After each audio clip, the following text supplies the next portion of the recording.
de julho de 2020, nossa última aula de hoje, segunda-feira, História, tá? Vamos lá.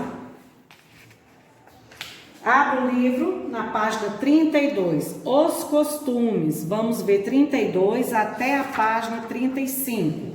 Vamos lá. Aquilo que fazemos todos os dias, isso é, nossa rotina e o modo como realizamos cada atividade no dia a dia podem ser chamados de costumes ou hábitos. Cada povo, em cada época, tem costumes próprios. Leia as legendas, por favor, tá? E a tia vai ler só os enunciados. Ir à escola, por exemplo, deve ser um direito de todas as crianças brasileiras. Porém, no passado, ler e escrever fazia parte da rotina apenas das famílias ricas. Pobre não estudava. As crianças também são costumes, as brincadeiras também são costumes de um povo. Cada povo tem um jeito de brincar, tá? O modo como um povo realiza uma atividade também é diferente. Olha, esses homens aqui, ó, estão pescando e eles pescam diferente das pessoas aqui de Goiás. Aí você vai ler de onde são essas pessoas. Há costumes retratados nas fotos que você também tem. Quais? Nas fotos que você tem na sua casa. Quais? Registros. Voltando aqui para a tia. Se tem costumes nas fotos, por exemplo, você já tirou foto pescando, brincando, nadando? Quais? Você não precisa de mostrar, você não precisa, é só para você relembrar. O que você estava fazendo de costume, de hábito nessas fotos que foi registrado? 33 registros, relatos orais, só de fala. Ao contar os acontecimentos e as experiências pelos quais passou, você está fazendo um relato oral. Isso também é um documento histórico. O texto a seguir é um registro do relato de Benedito Augusto da Gama, do estado do Pará, realizado no ano de 2013. Na época, ele tinha 92 anos de idade. Ele está dizendo: nasci na cidade de Olho d'Água, que chamava-se Monte Dourado, que chama-se Monte Dourado agora, naquela época, né? Ele nasceu, a cidade chamava Olho d'Água e depois passou a ser Monte Dourado. No dia 3 de setembro de 1921 foi o dia que ele nasceu. Naquele tempo, o camarada, a pessoa, o homem, não comprava arroz, ele não comprava feijão, porque tudo ele plantava. Tudo a gente plantava e tinha os legumes para comer. As roupas vinham para os comércios. Hoje, a roupa já vem tudo pronta da fábrica.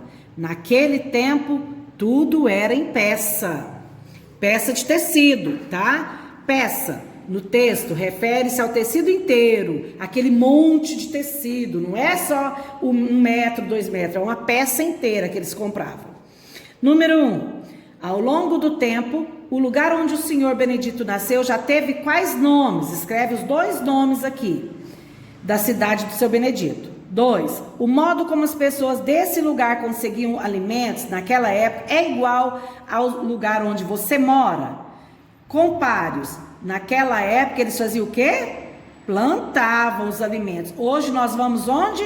No supermercado comprar. 3. As roupas eram compradas do mesmo modo que hoje? Você vai lá na loja e compra a peça para a mamãe fazer? Ou a mamãe te leva na loja e já compra a roupa pronta? Página 34. Pessoas e lugares. As caretas do Mingau de Salbara. As festas também ajudam a contar a história das pessoas. Um exemplo disso é o cortejo das caretas do Mingau. Essa é uma festa popular que ocorre há mais de um século, há mais de 100 anos, no município de Salbará, na Bahia. Todos os anos, durante a madrugada do dia 2 de julho, esse mês, ó, do início do mês, as mulheres de Salbará saem pelas ruas caracterizadas, vestidas como fantasmas e carregando panelas com mingau. Olha aqui, ó. O que elas fazem? Elas pegam um lençol, jogam na cabeça, ó.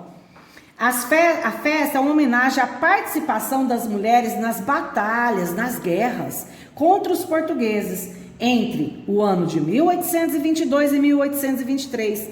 Na época, elas se fantasiaram de fantasma, as mulheres da época da guerra, né? Se fantasiavam de fantasma, jogavam um lençol por cima da cabeça para assustar as tropas portuguesas e levar comida, mantimento e munição e armas, né? Munição, escondidos em grandes panelas de mingau aos soldados baianos. Pensa que mulheres inteligentes? Por meio do cortejo, as mulheres mais velhas de Saubara ensinam essas histórias às novas gerações por meio da festa, do cortejo. Ó, aqui tá falando, você lê, tá? Sai pelas ruas a partir das 3 horas da manhã. Aqui fala que elas começavam às 2 horas, né?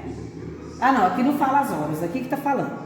Aí aqui, ó, ela se veste, aqui já tá de vestido, né? Saia, só põe um chapéu e joga um lenço na cabeça, né?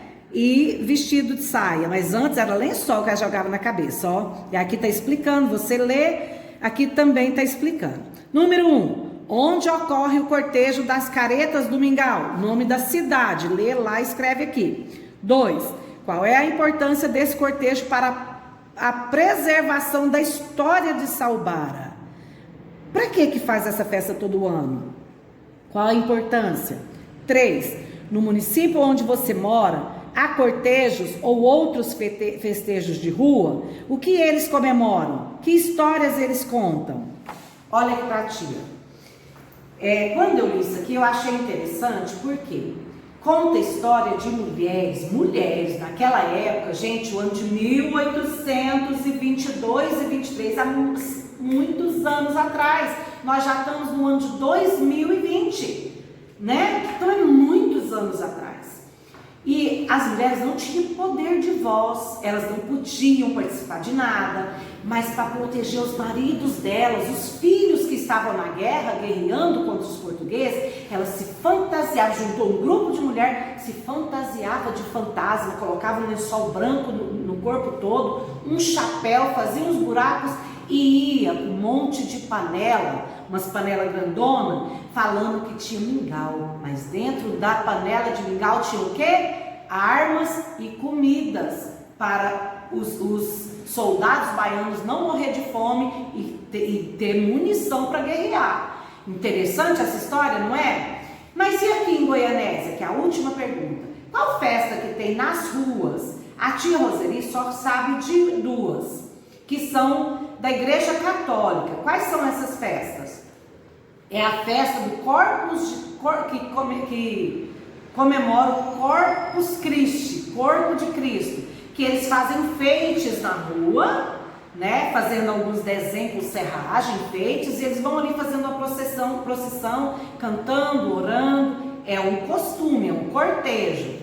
E o outro é na missa de Natal, que eles vão na rua também andando e depois encerra na praça com uma missa. Que a tia sabe, não, agora tem a igreja evangélica que faz aquele dia da marcha para Jesus. Os evangélicos fazem a marcha para Jesus, né? Que também vão na rua cantando, louvando e encerra na praça com culto e louvores.